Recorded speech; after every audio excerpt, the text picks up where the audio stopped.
not too long ago, you saw a case in Nandi. Yes. All right?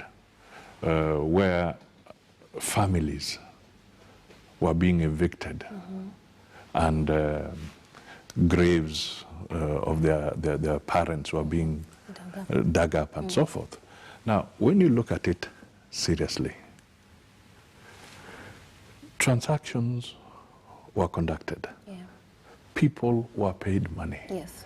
But the Ministry of Lands never issued title deeds for several generations. Then the original document that somebody had, they come back and say, this is it, so you have to shift. Now, when you look at it seriously, that is a function of a ministry that has not executed its responsibility. Right. All right. So to me, these are factors that are captured even within the TJRC report. Yes. And we could give other examples, whether it is at the coast and so forth. Because I think there's a notion that historical land injustice means that you go and take away land. Give it back. And give it back to somebody. If you did that, okay, you would be looking at the historical injustice that was visited to the Kenyan people from the colonial times. Absolutely, yeah. So are you saying that some of them, as they go forward, there must be other mechanisms of compensating communities. So you're talking to repatriation. So that it's not just necessarily seen that you're evicting so-and-so to replace with so-and-so. There are other ways of trying to tackle these issues. And I think the TJRC gave some broad approaches that can be followed. Absolutely. So while we're talking about the BBI, the Building Bridges Initiative, we have the TJRC report among many other, reports and that have sweeping recommendations that have solutions to this problem. But yet we're now talking about yet another one. How are we going to make sure that we don't wind up in the same situation whereby we're trying to solve situations, spend a lot of money, have commissions, conversations, and then at the end of the day have a neat report that is placed on a shelf somewhere until the next time when we're talking about the same problems and having the same discussions, literally wasting people's time and never getting the solutions to the that is it. That is where the commitment of the leadership of the Kenyans who, the people we elect, the people we put in office. Do you think the ANC has this type of leadership that would ensure that we are getting what we need? Well, that is what we would want to achieve by getting the right people who can be committed to living up to what they promise. Right? And let me come back to a few issues that are critical. For instance, let me come back to the judiciary as an example. If we do not allocate enough resources as a nation to the judiciary, right now if you have a land matter, you'll be dealing first with some aspect of corruption. Maybe for your case to be listed, your lawyer may have to part with 6,000 to 7,000 shillings to just get a date. If not, you're likely to get your date being heard or your client's matter being heard in 2021. Right. And these are land-related issues. So if, for instance, you don't equip the judiciary, you don't give it enough resources to do its work, you don't give them enough resources for them to embrace technology so that cases can be heard faster and dispensed with faster, then we will be landing into the same problem where other reports are sitting on the shelves. Absolutely. The TJRC report is sitting in Parliament. Yes. And we're not having any, we're talking about another report that's meant, some of those who are not really for the BBI initiative feel like these are things that we've already have documentation for it, and therefore we might just be wasting time. But then while you're talking about land, let's just diverge into the issue of corruption, because that is one of the issues that has bedeviled this country for decades on end. How do you think that conversation should be had and fixing it? Because we talk about issues of national ethos, but then there are those who say we cannot legislate, ethos and morality. So how can we handle this and ensure that this country is shifting from an individual level, not just from looking to politicians or as a multitude? Corruption is a crisis, and the reality is that there's a feeling that it seems to be slowing down again because cases are dragging. Okay? Yeah. So it's not really... so one of the things that we need to focus on is to again urge the ethics and anti-corruption, the DCI. They should not feed us too much with headlines of dramatic arrests. I think what people are waiting to see is properly prosecuted cases now. This is what somebody would like to see, what Kenyans would like to see, so that we can believe that something is happening. Right. Now, the other thing, just to touch briefly on the issue of ethos, I think when we were presenting, we talked about this as ANC. And I remember my Secretary General was very articulate on some of these things around ethos. Yes. And we keep on asking ourselves,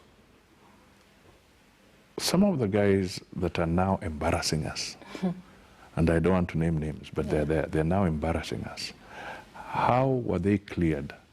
Either by their political parties, yes, or how were they cleared by the IEBC when there are very clear guidelines that certain people did not deserve to be in certain positions.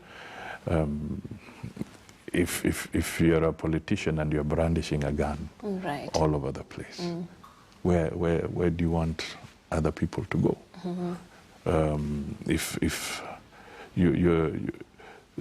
If you say that certain people found their way to cabinet, surely before the president appoints people to cabinet, he's supposed to have received a background check on these individuals. Absolutely. So the question is, we cannot say there are no laws or guidelines on this one. I think this one, some of these things we are seeing is that politicians and some gullible voters along the way fell into the trap of not being thorough in scrutinizing who they want to put forward as a leader. Absolutely. And when you look at the trend, if you're looking at these individuals that we're not naming this morning, there is an element of being persuaded by money. And when you look at voters, some of these decisions are influenced by tough economic times. And you have been quite vocal on the economic times that we are living through, and the burden is for sure falling on the taxpayer. So when you propose a body that's going to be overseeing public spending or public debt, how do you envision that working out for this country? Because right now we are already in the hole with the reports that we hear about how we're going to be paying for some debts for years and years on end. How do you envision this body helping this country dig itself out of that hole? Okay. Of course, the economic issue is a very broad issue. Yes. But you want me to focus a little bit around the debt management and the public debt burden. Now, I'll just say that this is a very serious issue, and I've been very consistent in raising the alarm.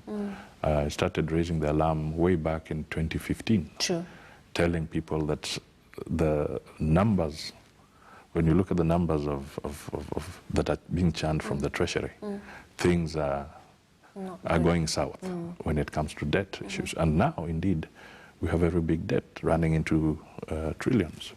Now, debt in itself is not a problem. But what is the profile of that debt? Unfortunately, what is hitting us now is what you'd call commercial debt. Okay. All right? Short-term debt, maybe 8 years, 12 years maturity, maybe 15 years to be repaid. All right? And then the interest rate is high. You know, you have the labor plus certain figures, and we are now seeing that we took money maybe at 8% or 7%. Now, this starts coming back to the taxpayer. That is why I say it is going to hurt us. We are crowding out because we are now under pressure to pay debt. We are beginning to crowd out resources that should be going to generate employment, resources that should be going out to get somebody else's business moving. Now, and so we're in a crisis. Now, the debt, why did we get there? We got there because the executive had an appetite to borrow with the intention of saying they want to do infrastructure and so forth. Yes. But we are now beginning to learn that they did not go through Parliament in a proper manner. Okay.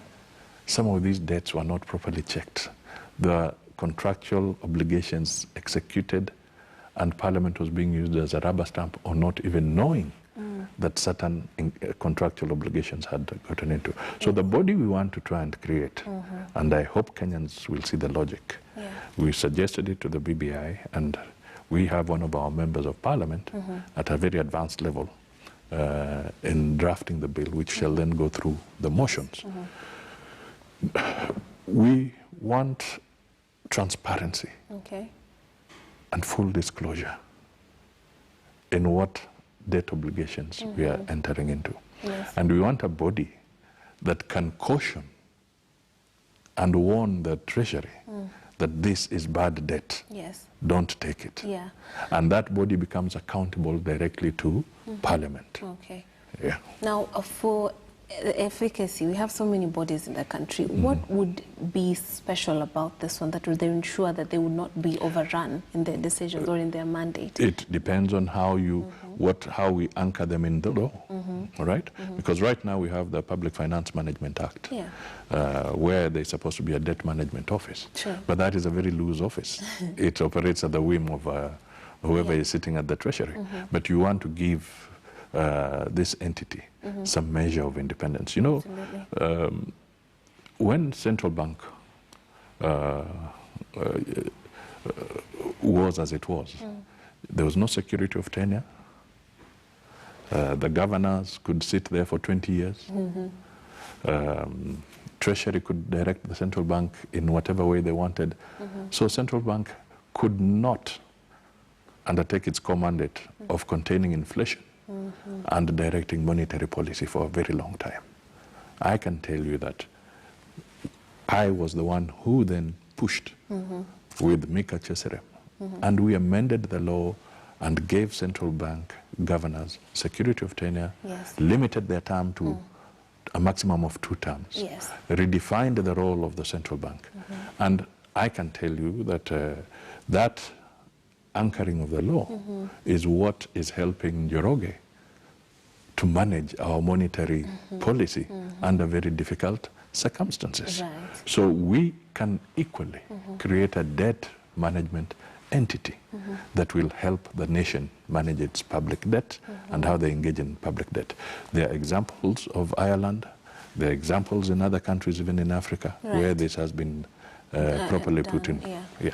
Now, when we talk about that, you also mentioned the need for full disclosure and transparency. For the common Wananchi, you and I might